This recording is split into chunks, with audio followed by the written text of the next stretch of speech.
वीरशान ने निशदीन के सीने को राजकुमार अद्वितीय की उस शक्ति से तलवार से चीर दिया था।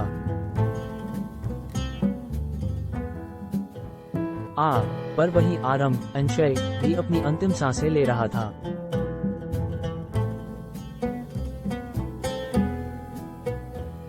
फॉल्स।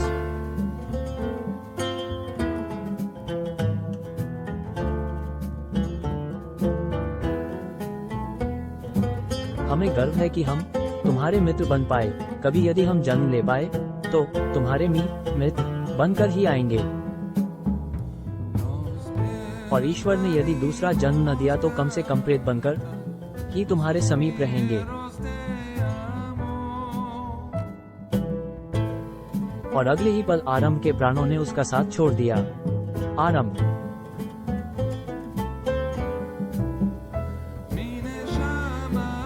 तुमने बहुत बड़ी गलती कर दी वीरशान।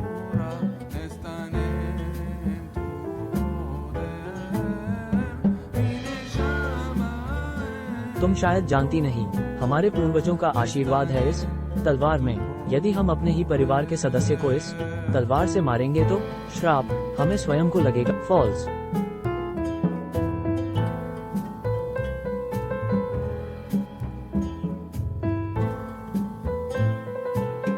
वीरशान, हमारी केवल बाहरी ऊर्जा हमारा साथ छोड़ रही है, परंतु श्राप के कारण अब तुम्हारी शक्तियां तो 13 भागों में बन जाएंगी।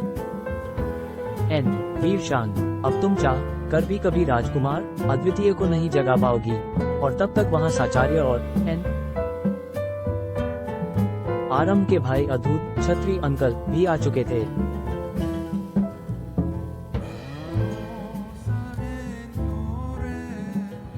आचार्य ने स्वयं को अपनी शक्तियों से पूरी तरह ठीक कर लिया था। तुम्हें अपने पूरे शरीर को पाने के लिए अब तुम्हारे 13 अंशों को हर 100 वर्षों में जन्म लेना होगा वीरशान। निशदीन, मैं तुम्हें ऐसे नहीं मरने दूंगा। आखिर तुम ही मुझे इस अधूरे जीवन से मुक्त कर सकती हो। और फिर वीरांश निशदीन को लेकर गायब हो गया।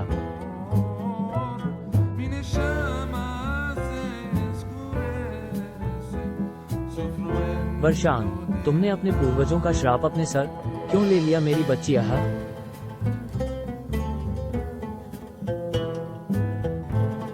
फॉल्स।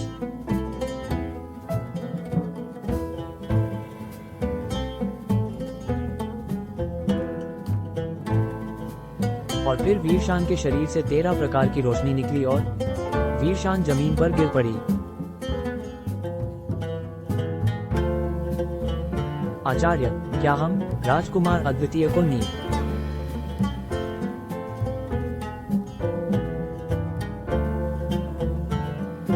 अद्भुत, अब सिर्फ वीरशान ही उन्हें जगा सकती है। अब हमें सिर्फ वीरशान के शरीर की रक्षा करनी होगी। वीरशान के हर जन्म में एक अंश उनके इस मृत शरीर में समाता जाएगा और फिर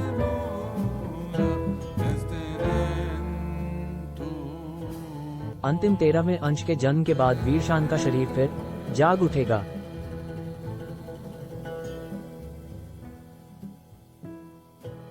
उनके हर जन्म के अंशों की रक्षा का भार हम तुम पर छोड़ते हैं अधृत छत्री अंकल।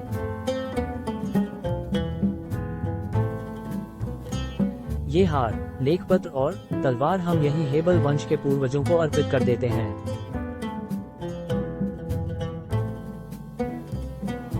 वर्तमान समय, मुंबई।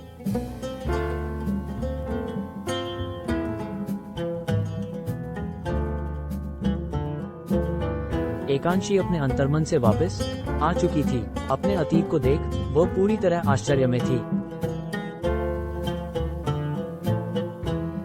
फॉल्स।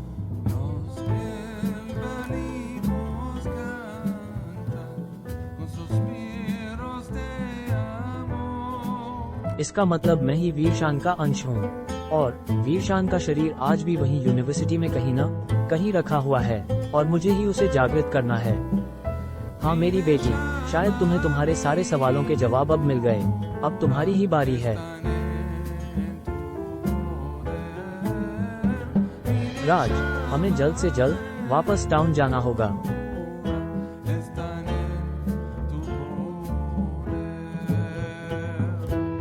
हाँ एकांशी, उसका इंतजाम मैंने पहले ही करवा रखा है।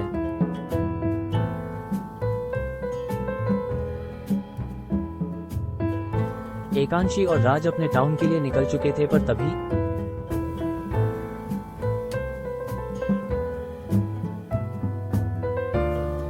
राज के एक चुटकी बजाते ही नीलम मासी और वो घर अब एक सफेद धुएं में बदल रहा था।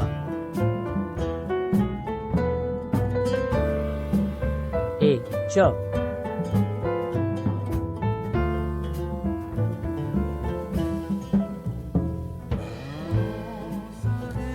बेल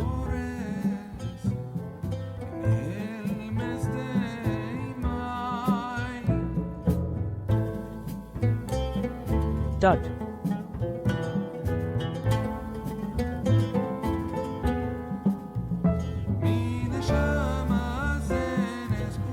राज, मैं यूनिवर्सिटी जाना चाहती हूँ।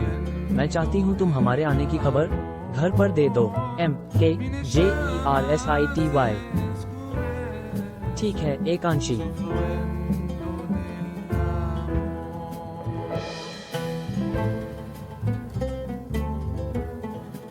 एकांशी यूनिवर्सिटी के उस कमरे की ओर निकल पड़ी थी जहां वीरशान के शरीर को छुपाया गया था।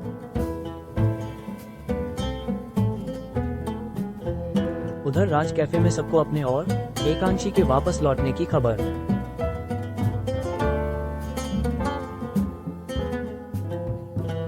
सुना रहा था। The rock cafe.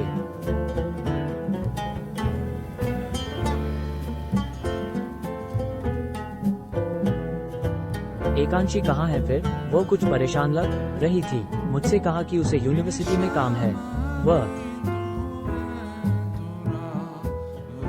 आते हुए यूनिवर्सिटी उतर गई। इसका मतलब अब वो आखिरी समय आ गया है।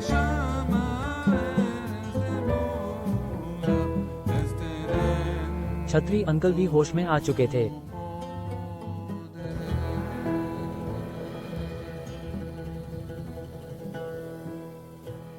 शून्य 7 राजकुमार अद्वितीय अंशय, हमें यूनिवर्सिटी जाना होगा क्योंकि मुझे अब कुछ अजीब सा एहसास होने लगा है। ऐसा लगता है कुछ बड़ा होने वाला है। फॉल्स।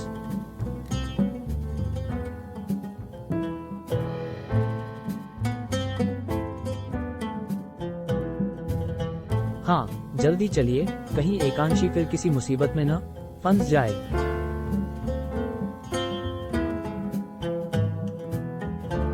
माँ हम तैयार हैं, जल्दी चलिए।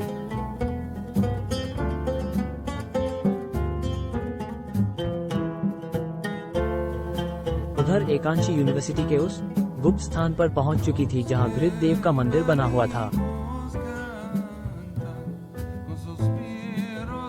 संभव है जब 1300 साल पहले मेरी आत्मा 1304 HTHM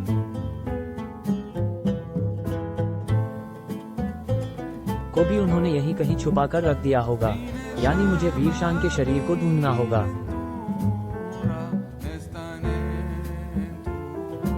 तभी कैसी हो बहना? हाँ मैं ही हूँ तुम्हारी निष्दीन और तुम ही हो मेरी मुक्ति का जरिया। एकांशी निष्दीन को देख पूरी तरह आश्चर्य में थी। W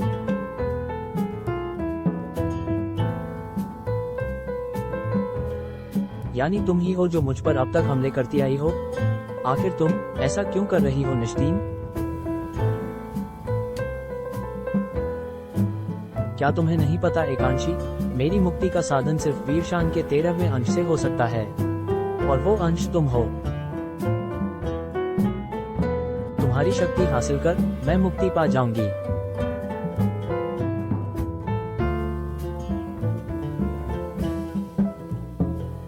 तब तक वहां पर अंशय, राजकुमार और छतरी अंकल भी पहुंच चुके थे।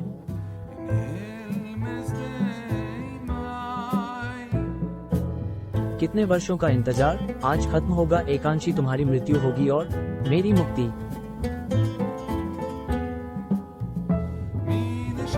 अब निष्दीन का साथ देने वेदांत वीरांश भी उसके साथ आ गया था। मुझे माफ करना एकांशी, पर मेरी मुक्ति भी सिर्फ निष्दीन ही करा सकती है, इसलिए मुझे उसका साथ देना हो तो चलो हो जाए।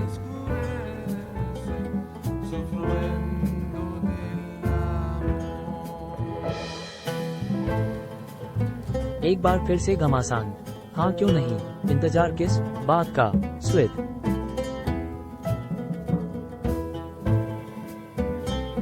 फॉल्स।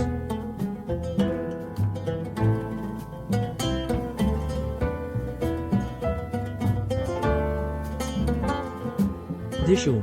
निष्दीन के एक ही वार से अंशय पूरी तरह धराशायी हो गया था।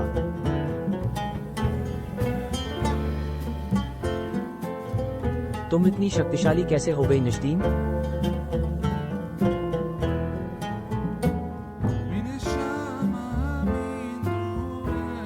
बेवकूफ लड़के, ये शक्ति है मेरे अब तक की तंत्र साधना की। अब देखती हूँ तुम सब मुझे कैसे हराते हो। 200 ऑल ट्यूमर। अगले ही पल निष्दीन के सांप ने राजकुमार पर हमला कर दिया तो वहीं निष्दीन ने तलवार से एकांशी पर वार कर दिया। हिस।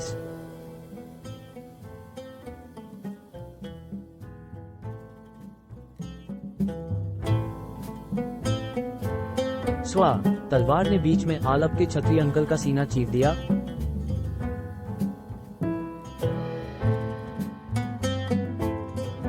तो वहीं तलवार के छोर से एकांशी के हाथ पर कट लग चुका था। खच्चाक।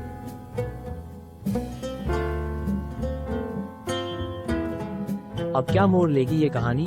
आगे पढ़े कहानी का आखिरी रहस्य।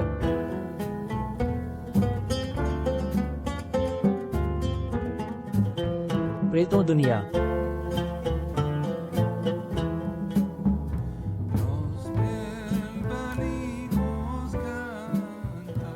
Story Anku Thakur, editor and script Tarun Dahrwal, story board Murshid Alam, sketching and inking BR Vishnu, colour Arjun Satish, lettering Kshitij Chamoli.